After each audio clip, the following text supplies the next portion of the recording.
State sentinel में आपका स्वागत। मैं हूं रविंदर सिंह। कैप्शन आपने पढ़ लिया होगा, अग्निपथ और अग्निवीर। एक पॉलिसी आई है अग्निपथ डिफेंस के लिए, और जो इस पॉलिसी का हिस्सा बनेंगे, जो रिक्रूट होंगे, वो अग्निवीर होंगे। नाम आपने सोच समझ कर रखा है। ये पॉलिसी बड़ी ही गर्म और तपा देने वाली है, और इसकी तपिश हमने देखने को मिली। इसकी तपिश हमें देखने को मिली। कई राज्यों से विरोध हुआ, इसका बहुत ज़्यादा विरोध इसको देखने को मिला। इस पॉलिसी में ये है, ये डिफेंस के लिए है, तो जाहिर सी बात है आर्मी, नेवी और एयरफोर्स के लिए है।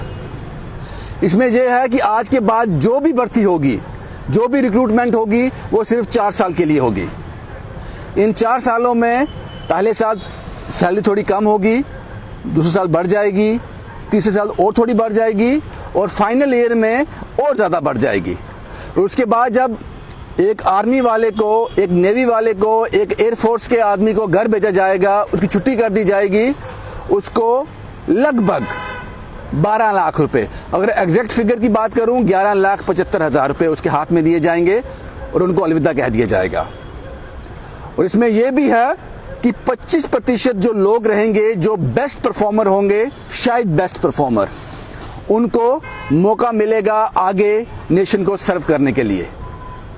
वो क्राइटेरिया क्या होगा, 25% कैसे निकलेंगे, वो अपने अफसरों को खुश रखेंगे या वाकई बेस्ट परफॉर्म करेंगे, वो क्या क्राइटेरिया होगा पता नहीं। लेकिन ये पॉलिसी सामने आई है जिसका पूरे देश ने विरोध किया है। पूरे देश में मैं कह सकता हूं कि अलग अलग राज्यों से हिंसा की घटना भी सामने आई।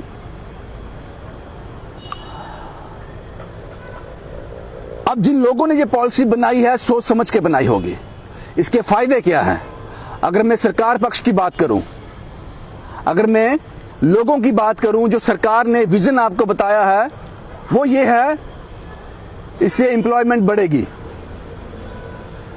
22, 23, 24 साल में एक नौजवान के हाथ में 12 लाख रुपया होगा, वो ट्रेन होगा, और इन 4 सालों में जो सैलरी वो इकट्ठी करेगा, वो उसके पास सेविंग होगी, वो वापस घर आ जाएगा।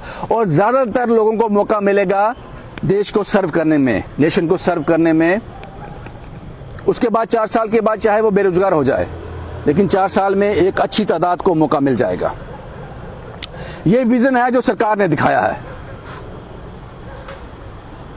और जब हम जैसे लोग जो कुर्रेदते हैं, जो समराइज करते हैं, जो इसमें से रस निकालते हैं, और क्या विजन हो सकता है जो हमें नहीं दिखाया गया, वो ये है कि जब एक आर्मी पर्सनल भर्ती होता था, जब तक उसकी जिंदगी के आखिरी पड़ाव में नहीं होता था, उसको जब तक वो खत्म ना हो जाए, उसकी जिंदगी खत्म ना हो जाए, सरकार उसको पेंशन देती थी।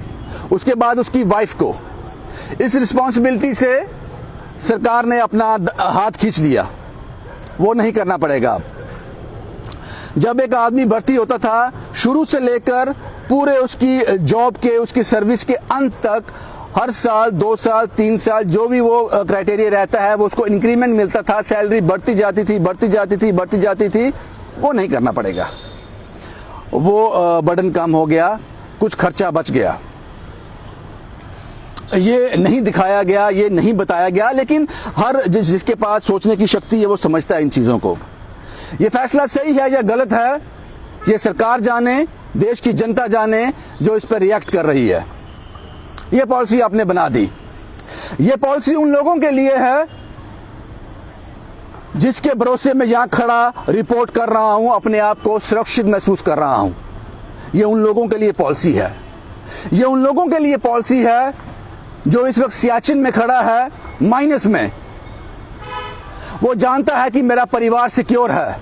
अगर यहाँ मैं ठंड से मर भी जाऊं, दुश्मन की गोली से मर भी जाऊं, वो निश्चित है मेरे सरकार के पीछे मेरा देश खड़ा है, मेरे परिवार के पीछे मेरा देश खड़ा है।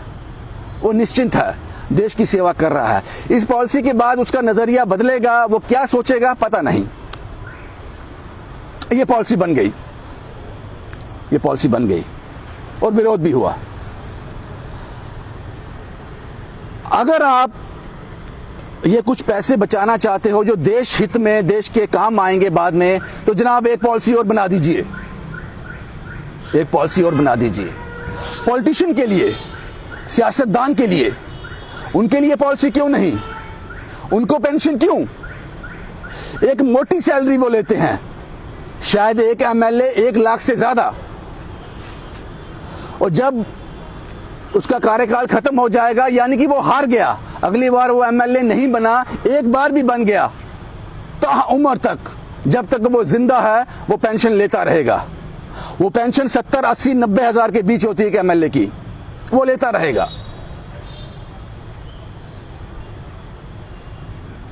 ये पॉलिसी कब आ रही है? जब एक एमएलए बनता है, एक मिनिस्टर बनता है, एक एमपी बनता है, जब तक उसका कार्यकाल है आप उसको सैलरी दीजिए, उसके बाद वही 12 लाख रुपए हाथ में थमा दीजिए। 5 साल के बाद अगर वो वापस नहीं जीता है तो घर भेज दीजिए उसको भी। उसको पेंशन देनी है, और जो देश के लिए कभी भी शहीद हो सकता है। श्रीनगर में आप हालात समझ सकते हो, आप टीवी देखते हो, आप सोशल मीडिया पे देखते हो, पता नहीं एक जो जवान है वो किस कोने में अपनी ड्यूटी दे रहा है, पता नहीं कहां से ग्रेनेड आ जाएगा, ऐसे आपको वाकई देखने को मिलते हैं। उसके लिए ये पॉलिसी है। हम सिर्फ ये चाहते हैं कि ये पॉलिसी सियासतदान के लिए क्यों नहीं। और ये वीडियो मेरा पहला वीडियो ऐसा होगा जिसमें कोई भी पार्टी खुश नहीं होगी। जब कोई वीडियो बीजेपी के खिलाफ होता था तो कांग्रेस और बाकी पार्टी खुश होती थी, कांग्रेस के खिलाफ होता था तो बाकी पार्टी खुश होती थी। चलो जी, कोई तो किसी को क्रिटिसाइज कर रहा है, लेकिन ये मेरा पहला वीडियो ऐसा होगा जिसमें सारे सियासतदान मुझसे खफा होंगे आज। अगर मैं गलत कह रहा हूं तो आप बता दीजिए कमेंट बॉक्स में, रविंदर तुम्हारा विजन गलत है, तुम्हारा लॉजिक गलत है, तुम गलत कह रहे हो। यह कारण है कि सियासतदान को पेंशन मिलनी चाहिए। तो क्या कारण है मुझे बता दो। इसी पॉलिसी के तर्ज पर जब तक आप एमएलए हो, आप 1 लाख 1.5 लाख रुपए सैलरी ले रहे हो, उसके बाद आपको भी 11-12 लाख रुपए हाथ में थमाकर वापस चुनाव की तैयारी करो। अगर आप जीत गए तो फिर से सैलरी शुरू हो जाएगी आपकी। उनको ताउम्र तक पेंशन क्यों? एक आर्मी जवान को क्यों नहीं? ये सबसे बड़ा सवाल है। और सियासतदान का करियर शुरू होता है फटी चप्पल से, एक गली में से। फटी चप्पल पहने हुए एक गली में वो विरोध करता हुआ दिखता है, और उस सियासतदान का करियर का और जिंदगी का अंत होता है एक आलीशान कोठी में। अगर एक सियासतदान की सैलरी हम मान के चलते हैं, एक एमएलए की सैलरी 1 लाख रुपए महीने की है, अगर वो 5 साल में कार्यकाल में रहता है तो वो कमाता है 5 साल में 60 लाख रुपया, 10 साल में 1 करोड़ 20 लाख रुपया। इसके अलावा तो जो उसकी और कोई इनकम होती नहीं। या फिर वो कोई बिजनेस हब एस्टेब्लिश कर लेता है इस दौरान। वो कैसे करता है ये भी आप देखिए। 5 साल के कार्यकाल में अगर वो 60 लाख रुपए सैलरी उसको मिलती है, उसमें उसको खाना भी खाना है, अपना घर भी बनाना है, अपने बच्चों को शिक्षा भी देनी है, उनको दवाई भी देनी है, उनको कपड़े भी देने हैं। यानी कि उस 60 लाख में से उसकी सेविंग 15 से 20 लाख से ज्यादा नहीं हो सकती। तो फिर आप जो जांच एजेंसियां हैं, आप समझ रहे हैं मैं क्या इशारा कर रहा हूं। और ये मैं सभी सियासतदानों के बारे में नहीं कह रहा हूं, ये उन सियासतदानों के बारे में कह रहा हूं जो मेरी इस रिपोर्ट को देखकर, इस वीडियो को देखकर उनको लगता है कि आज तो ये मेरी बात कर रहा है। ये उन सियासतदानों के लिए है। आपके लिए पॉलिसी क्यों नहीं जनाब? बहुत से ऐसे सियासतदान भी हैं जिनको मैं जानता हूं, जिन्होंने जनता की सेवा की है बड़ी ईमानदारी के साथ, और उसी तनख्वाह में अपना घर भी चलाया है। मैं सभी की बात नहीं कर रहा हूं, लेकिन फिर भी ये जांच का विषय जरूर होना चाहिए। और ये पॉलिसी पॉलिटिशियन के लिए क्यों नहीं? और उससे बड़ी बदकिस्मत बात एक और सुन लीजिए जनाब, आप सब लोग इससे भली भांति परिचित भी होंगे, कोई बात नहीं करता इसके बारे में। ऐसे लोग, मैं पॉलिटिशियन की बात कर रहा हूं, ये वो लोग हैं जो देश के लिए फैसले करते हैं, जो हम सब लोगों के लिए फैसले बनाते हैं, डिसीजन लेते हैं, डिसीजन मेकर होते हैं, इनके लिए कोई एजुकेशन बार नहीं है। ये 8th पास हो, 10th पास हो, 12th पास हो, डजंट मैटर। बस इसके साथ लोग होने चाहिए, इसके पास वोट होने चाहिए। ये बहुत बड़ी बदकिस्मती है हमारे सिस्टम की। और मेरा आज का वीडियो का मकसद क्या था? हम अग्निपथ को क्रिटिसाइज नहीं कर रहे हैं। हम कह रहे हैं जो पॉलिसी आपने जिस विजन से बनाई है, वो विजन यहां इंप्लीमेंट क्यों नहीं होता? एक पॉलिटिशियन पे ये विजन इंप्लीमेंट क्यों नहीं होता? कारण बताओ।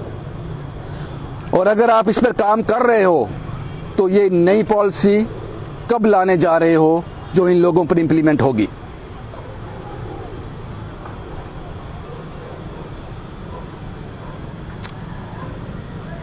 बड़े मजबूर होकर बारी मन से मुझे ये वीडियो बनाने पड़ते हैं। जब मैं किसी से बात करता हूं, ये वीडियो बनाने से पहले मैं डिस्कस करता हूं। वो कहते हैं रविंदर, कोई नहीं कर रहा तो तू क्यों कर रहा है? अगर कोई नहीं कर रहा, हमने ऐसा वीडियो नहीं देखा कहीं पे।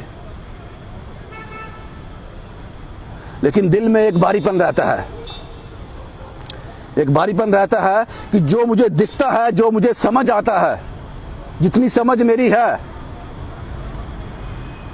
वो गलत है, सही है, ये आपके पास आज सोशल मीडिया है। आप 1 मिनट में आप अपनी राय दे देंगे, इसमें फैसला 1 मिनट में हो जाएगा। ये टीवी नहीं है, नेशनल चैनल नहीं है, यहां पे आप रिएक्ट नहीं कर सकते। ये सोशल मीडिया का जमाना है। मुझे ऐसा लगा ऐसी पॉलिसी बननी चाहिए। अग्निपथ की तर्ज पे ही यही उसका बेस होना चाहिए। एक सियासतदान को पेंशन क्यों? एक 23 साल का नौजवान वो घर आ जाएगा 12 लाख रुपए लेकर। एक 70-75 साल का आदमी जब वो एमएलए नहीं रहेगा, उसको पेंशन मिलती रहेगी। ये पॉलिसी कब बनाने जा रहे हो? शुभम कुमार के साथ Ravindra Singh, the state sentinel के लिए।